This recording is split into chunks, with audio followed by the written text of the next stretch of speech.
Atomic structure हम लोग आज पढ़ने वाले हैं और ये जो चैप्टर है वो काफ़ी इम्पोर्टेंट है। केमिस्ट्री का रीढ़ का हड्डी, जैसे आदमी का रीढ़ का हड्डी टूट जाता है तो बैठ नहीं पाता है, ये नहीं पढ़ेगा तो तू केमिस्ट्री में कभी बैठ ही नहीं पाएगा, चाहे दौड़ ही नहीं पाएगा, उठ ही नहीं सकेगा। तो दौड़ने बैठने का तो बात सुतले रहेगा बेड पर हमेशा, ये चीज़ है। तो अभी शुरू करने से पहले 5 मिनट थोड़ा सा पीछा कला कर लेते हैं, फिर आगे बढ़ेंगे। तो कल हम लोग यहाँ तक कर चुके थे, अब यहाँ से करेंगे रिगार्डिंग वेट वॉल्यूम, भार आयतन संबंधी गणना। रिगार्डिंग वेट वॉल्यूम ये समझ तुमको कुछ नहीं आएगा, आगे सब समझ में आएगा। इसका एक ख़त्म हुआ पूरा यूनिट्स, अब नया यूनिट्स हुआ, वो समझ में भी नहीं आता है तो पूरा केमिस्ट्री समझ में नहीं आएगा। यहाँ तक से कोई मतलब उतना नहीं बिगड़ है, वहाँ के बाद काफ़ी बिगड़ है। तो टाइम पर आए हो संरचना है ना। तो रिगार्डिंग वेट वॉल्यूम, भार आयतन संबंधी गणना। तो भार आयतन संबंधी प्रश्नों में भार और आयतन दोनों मालूम करेंगे। उससे पहले भार संबंधी क्वेश्चन था, आयतन संबंधी क्वेश्चन था, तो जो रहेगा वही। लेकिन जब भार आयतन संबंधी रहेंगे तो वहाँ पर भार ही पता करेंगे हम लोग, आयतनिक दोनों वहाँ पर पता करेंगे, है ना। इससे संबंधित प्रश्नों को हल करने के लिए निम्नलिखित बातों को याद रखना आवश्यक होता है। अच्छा, क्या रखेंगे? ये कहता है एक बात याद रखना पड़ेगा। कौन बात? रासायनिक समीकरण एनटीपी का प्रतिनिधित्व करता है। केमिकल इक्वेशन किसका करेगा प्रतिनिधित्व? जानकारी तुमको बता देते हैं। लाइट बढ़ा हुआ है पूरा, लाइट सब देते हो, सब बढ़ा उड़ा दिया करो, है ना। अब देखो एक जानकारी देते हैं तुमको, एनटीपी और एसटीपी क्या होती है। हम ये चीज़ वैसे फिजिक्स में इसको हम पढ़ाते हैं, और तुमको पढ़ने के लिए एनटीपी एसटीपी पढ़ने के लिए, जैसे नॉर्मल टेम्परेचर प्रेशर कहते हो एनटीपी को, और एसटीपी को स्टैंडर्ड टेम्परेचर प्रेशर कहते हो। इसके बारे में कुछ कंटेंट यहाँ से तुमको शेयर किए थे, तुम कॉपी में इसको लिख लेना, और अच्छा रहेगा लिख लोगे तो अभी से, है ना। और वो चीज़ क्या है देखो, यहाँ से लिखा हुआ है, इस चीज़ को तू नोटबुक में मेंशन कर देना। यहाँ मेंशन किया हुआ है STP standard temperature and pressure. STP is commonly used to define standard condition for temperature and pressure.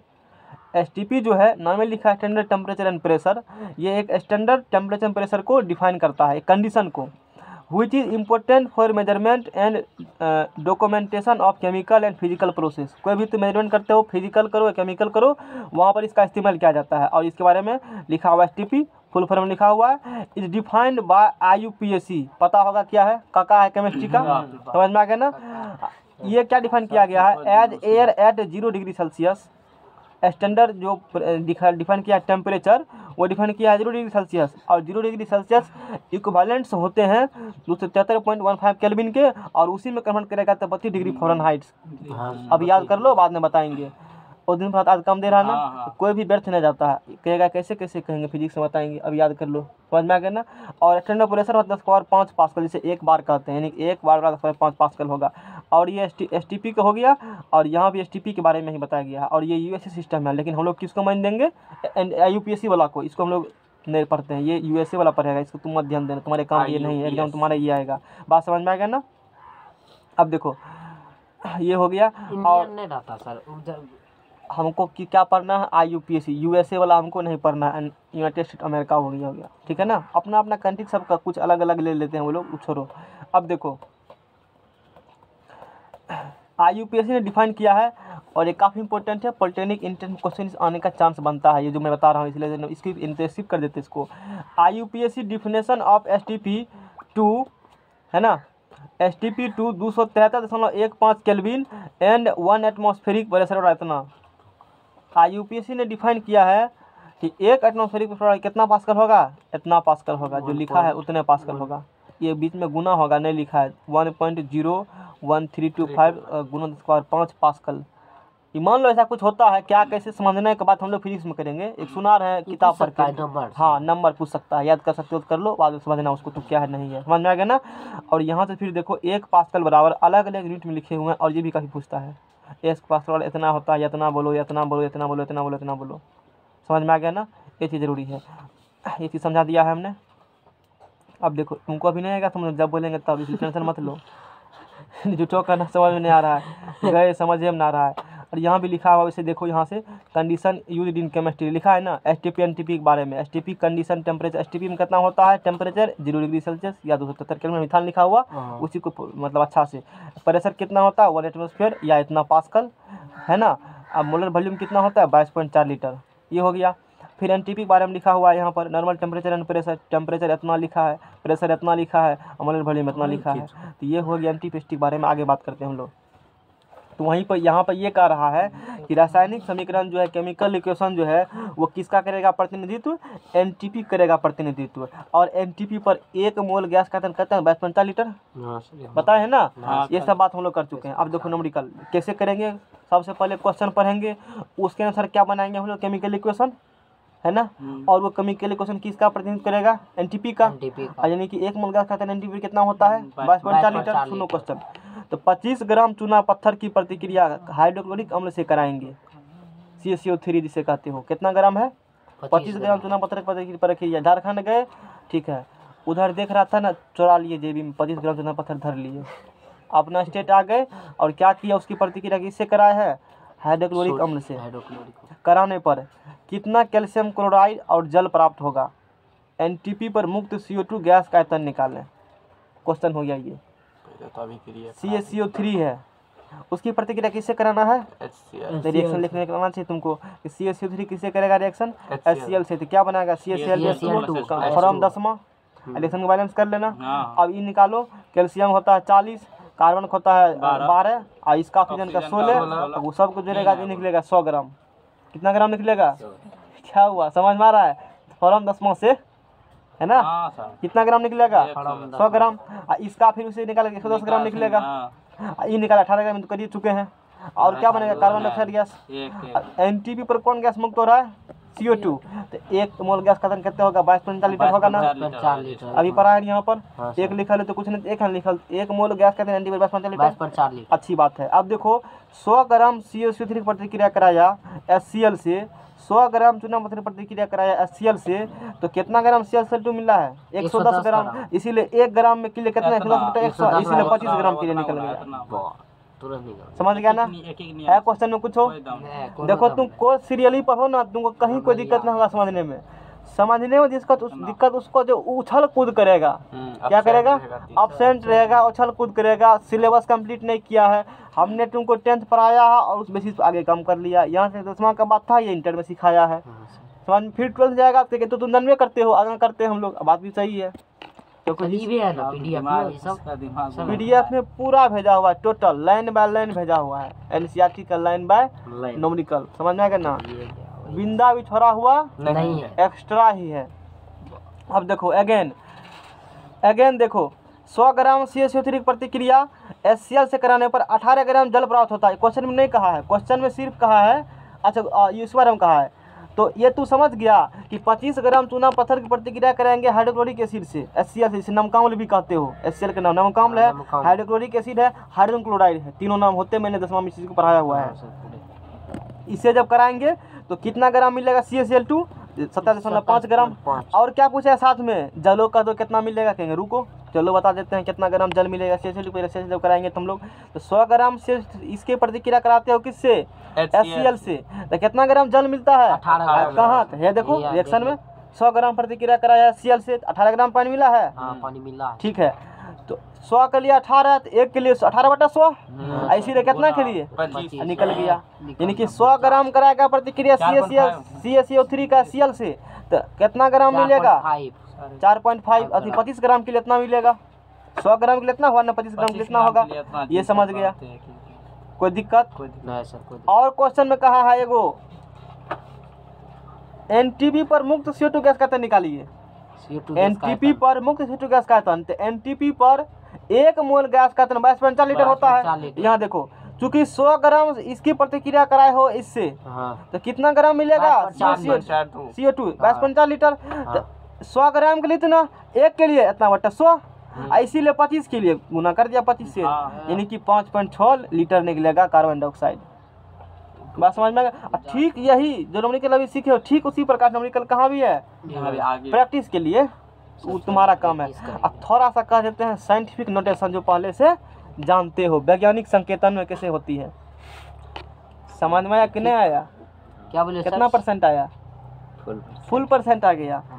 अरे कलम करिया किधर गया, पता साइंटिफिक क्या बोले, इसको मत उठाओ, बहुत महंगा कॉपी है ये, इसको कितना भजाएंगे, अभी फट जाएगा ना। साइंटिफिक क्या बोले साइंटिफिक नोटेशन। नहीं विदुर जी कलम भी इधर रखे हैं आप। नीचा में तो नहीं गिरा है कहीं। ये देखे सर हमको पता था। सुनो, वैज्ञानिक संकेतन। और अब से आगे जितना भी पढ़ेगा ना, बहुत सारे डाटा को हम लोग साइंटिफिक नोटेशन के फॉर्म में लिखते हैं, वैज्ञानिक संकेतन रूप में। उतना लंबा लंबा नहीं लिखते हैं। साइंटिफिक तुम जानबे करते हो, अभी कहेगा कहेंगे ठीक है तो बोल रहे थे, मैट्रिक में सिखा दिए थे। SCIENTIFIC मैट्रिक में तुम लोग बहुत कुछ सीख लिया हमसे। NOTATION पता नहीं चला। देखो तू यहाँ क्या पढ़े हो तब चलेगा पता, दूसरे जगह से पढ़ के रहो। हम सीधा कहते हैं मेरे जगह से पढ़ने, सब जगह पढ़ लो तब पढ़ो, तब पता चलेगा हम क्या पढ़ा रहे हैं। इससे किससे पता चलेगा? जो किसी आदमी का वैल्यू तो चलता होता जब वो सामने में नहीं हो, तब या गुजर गया होता तो बड़ा बढ़िया आदमी था, इससे इतना कम करवा रहे थे। समझ में आ गया ना? तब चलता है, नहीं कहते मर जाते बड़ा बढ़िया आदमी था। तो कुछ इसी प्रकार से होते हैं। वैज्ञानिक नोटेशन, वैज्ञानिक नोटेशन साइंटिफिक है ना, वैज्ञानिक संकेतन। तो जैसे मैंने बताया कि डाटा सबको जो है ना हम लोग वैज्ञानिक नोटेशन के फॉर्म में लिखेंगे। जैसे देखो फॉर एग्जांपल, जैसे मेरे पास लिखे हुए हैं 0.0048, इसको लिखना होगा वैज्ञानिक संकेतन के फॉर्म में। 0.0048 को क्या करना पड़ेगा? साइंटिफिक नोटेशन के फॉर्म में लिखना पड़ेगा। कैसे? जो भी छोड़ो, सीधा दिमाग लगाते हैं। अच्छा, इस पॉइंट के बाद क्या को डिजिट है? 1 2 3 4 को है ना। अच्छा, तू क्या करो इसमें, मेरा बात मान लो अभी, इसमें गुना कर दो किससे? 1 पर 1 2 3 गो जीरो से, 1 से 1000 से। अब भागो दे दो उससे। क्या करो? भागो दे दो उससे। कुछ समझ में आ रहा है? 1000 टका तू हमको दिया और फिर हम तुमको दे दिए, कुछ फर्क पड़ा? 1000 से गुना 1000 से भाग। काहे? मेरा मन है। तू भी कहेगा बाद में मेरा भी मन है, बुलवा लेंगे। तू खुद बोलेगा, शांत रहो अभी। अब देखो पॉइंट उड़ाएगा तो क्या होता है तू बताएगा। पॉइंट उड़ाएगा ऊपर में क्या जीरो लगेगा? पॉइंट उड़ाएंगे तो पॉइंट उड़ा रहे हैं तो अब बताओ, शांत रहेगा नहीं तो पीटेंगे। पॉइंट उड़ा दिया है ना, ठीक है। तो 48 गुना 1000 अब बटे 1000 है ना। पॉइंट उड़ाया है, कहो नीचा में क्या को, मतलब ऊपर में क्या जीरो लगाएंगे? 4 ऊपर में लगाएंगे ना। हैं? कंफ्यूज अरे कहाँ लगाएगा? पॉइंट नीचा में होगा। क्या को जीरो? पॉइंट 4 को 1 2 3 4, ठीक है ना। शांत रहो, विदुर कहेगा। विदुर ठीक है, तब की करे? एक लगा, यहाँ एक लगाएंगे ना तब। अच्छा यहाँ बोल दिए एक न, कुछ और बोल रहा था। अब बात बुझा। पॉइंट उड़ाए 1 2 3 4 क्या डिजिट रहेगा ना। 1 पर वह को जीरो, 1 पर क्या को वह को जीरो। हाँ, 3 गो जीरो नीचा और 3 गो जीरो ऊपर, कट गया है। क्या हुआ है? कट गया है। गलत सलत किए हो कहीं, ठीक है कोई बात नहीं है। क्या इतना तो सबको क्लियर हुआ? अच्छी बात है। अच्छा चलो, 48 है ना, 10 में 48 में भाग दो 10 से, कितने निकलेगा? 4.8 है। और गुना इसको ले जाओ ऊपर, 1000 है, 10 पर 3 ऊपर 10 पर कितने हो जाएगा? यही हुआ वैज्ञानिक संकेतन।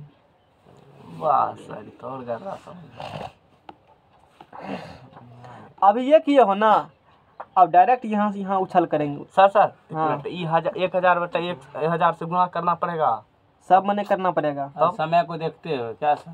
समझना है ना, वो सिखाएंगे बाद में। ये तू समझ में ना तुमको? हाँ। बस इतना ही समझना है। अभी मैंने कहा डायरेक्ट इससे भी लिखने सिखाएंगे, डायरेक्ट नहीं सिखा सकते हैं तो दिक्कत हो जाएगा ना। आगे देखो, जब एक एग्जाम्पल और लेते हैं। जैसे मेरे पास है 234.3 गो जीरो, 234 दशमलव क्या है? 3 गो जीरो। इसको लिखना है किसके फॉर्म?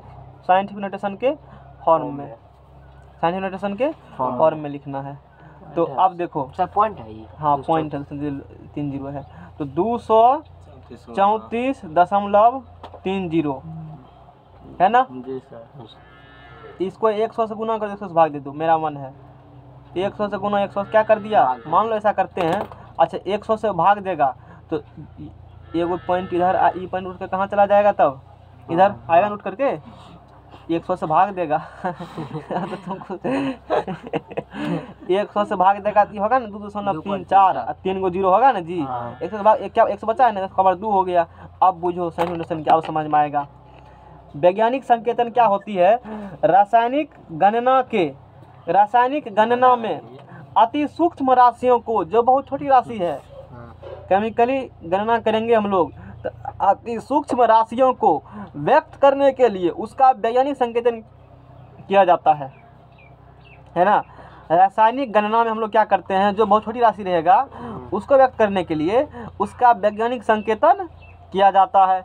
किसी राशि का वैज्ञानिक संकेतन, कोई भी राशि है उसका वैज्ञानिक संकेतन यानी कि साइंटिफिक नोटेशन n गुना 10 के पावर n भवगर n छठगर n के रूप में किया जाता है।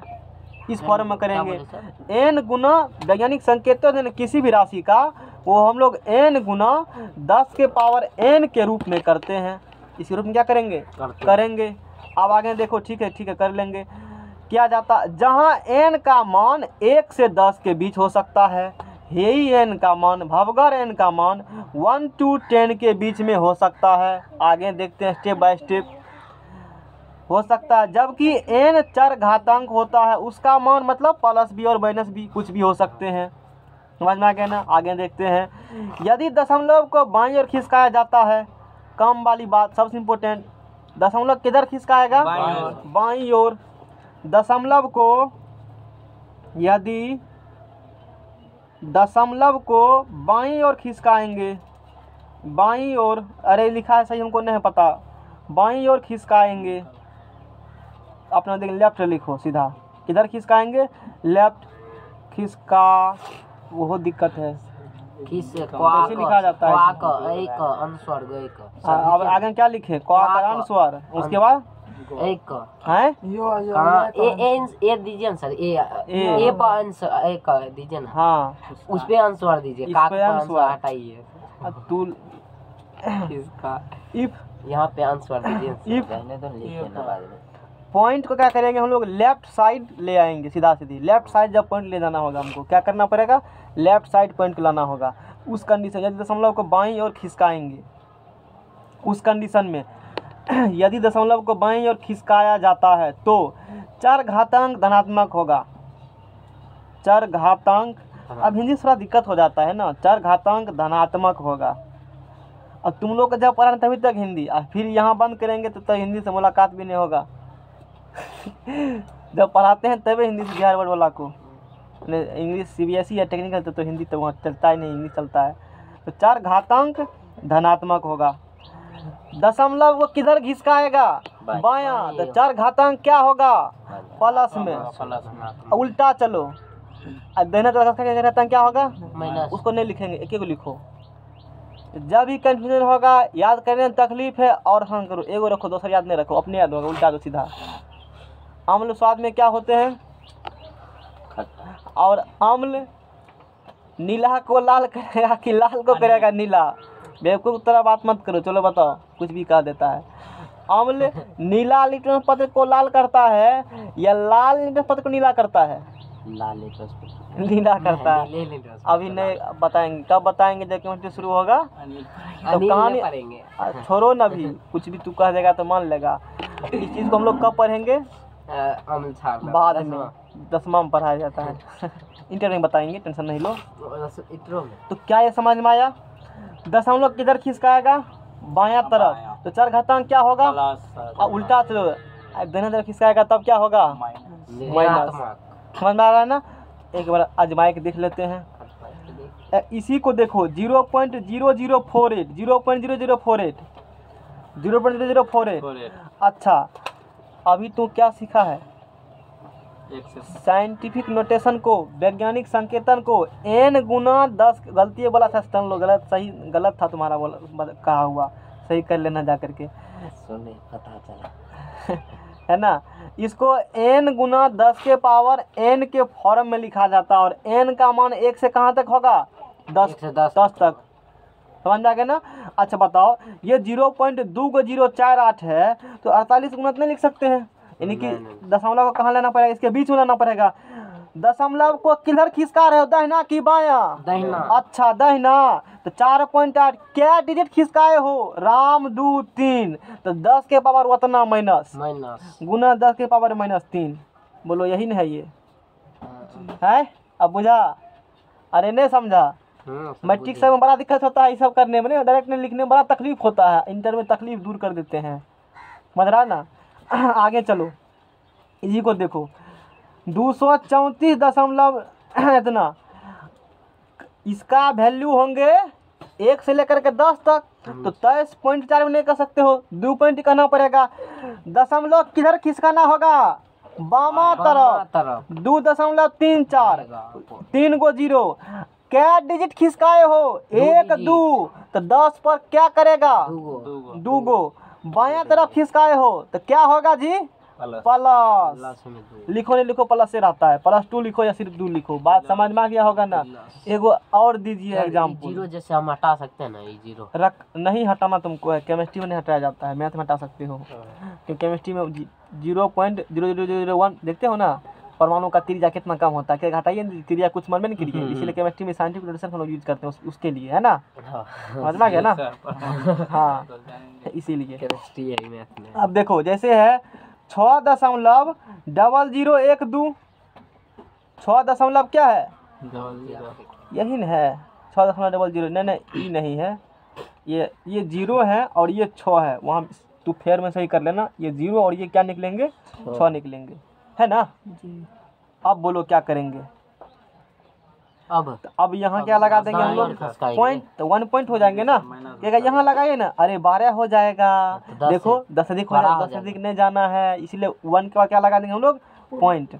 तो 1.26 दशमलव को क्या डिजिट खिसकाया है? दाहिना 1 2 3, दाहिना तो क्या होगा? माइनस 10 के पावर -3। समझ में आया? अब बुझ गए हो, है ना, समझा। और एक एग्जाम्पल है 800 गुना 800.8। अब बोलो कैसे लिखें सॉल्यूशन के? किधर खिसकाना पड़ेगा? बाया। 8.20 बाया तो प्लस, गुना 10 के पावर 1 2 2। ज्यादा बात बहुत खराब होता है। नया चैप्टर एटॉमिक स्ट्रक्चर, यही सर चालू करिए। सर जी बता दीजिए कैसे अपना मन से। हाँ 1000 हमको पता था कि इधर 2 घिसाएंगे तो 2 आएगा, यानी कि 100, इसीलिए 100 गुना भाग किया। समझ में आ गया ना। अब यहाँ पता था इसका 1 2 3 पूरे, इसीलिए 1000 से किया। अब बात समझा ना तू? अब पकड़ नहीं लिए हो, आगा चलो। अब तुम्हारा दिमाग बहुत ठोस है जी, एक बार में कैच कर लिया। हमको तो पता नहीं थी बात। अब आगे देखो, अगला चैप्टर और जो काफी क्या है, इम्पोर्टेंट टॉपिक्स हैं।